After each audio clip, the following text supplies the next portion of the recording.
Dopo i danni subiti dal territorio sondonatese a seguito della tempesta Vaia di fine ottobre 2018, oggi nella sala del Consiglio del Comune il sindaco Andrea Cereser e l'ingegner Sergio Ginocchietti, responsabile liquidazione property direzione sinistri di Unipol 6 Assicurazioni, hanno firmato l'atto di quietanza per il risarcimento dei sinistri subiti. Il rimborso che la compagnia erogherà sarà di 265.200 euro, di cui 15.200 per il danneggiamento di fabbricati, 48.000 per altri danni nell'area golenale e 202.000 per quelli al pontile. I danni chiaramente subiti sono di un importo più considerevole e devo dire che abbiamo trovato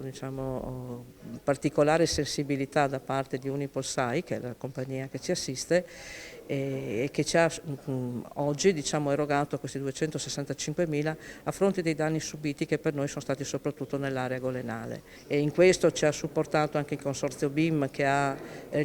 finanziato la progettazione del pontile nuovo, pontile che andremo a realizzare per un costo di circa 685.000 euro con dei criteri completamente diversi, perché proprio per fare in modo che possa eventualmente resistere ad altre emergenze di questo tipo. Questi soldi non sono sufficienti, sono sicuramente importanti, che anche la Regione possa contribuire a fare la propria parte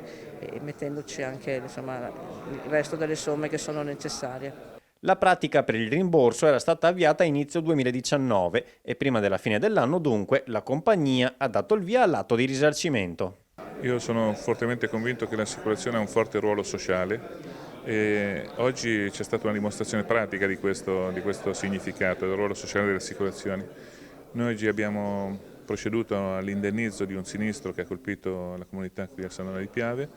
Abbiamo semplicemente fatto il nostro dovere, abbiamo rispettato quello che era l'impegno che avevamo preso al momento della sottoscrizione del contratto, però c'è modo e modo di fare il proprio dovere. Il fattore tempo è un fattore molto importante anche per un'amministrazione che deve poi procedere, come diceva prima il sindaco, all'immediato recupero del pontile, per esempio danneggiato sul Piave. In virtù del fatto che i peggioramenti climatici sono sempre più assidui, questo preoccupa il Comune? Questo preoccupa molto il Comune, nel senso che, se vi ricordate, il 12 novembre in Consiglio Comunale noi abbiamo approvato il PAESC, cioè il Piano delle azioni per l'energia sostenibile e il clima, che prevede sia azioni di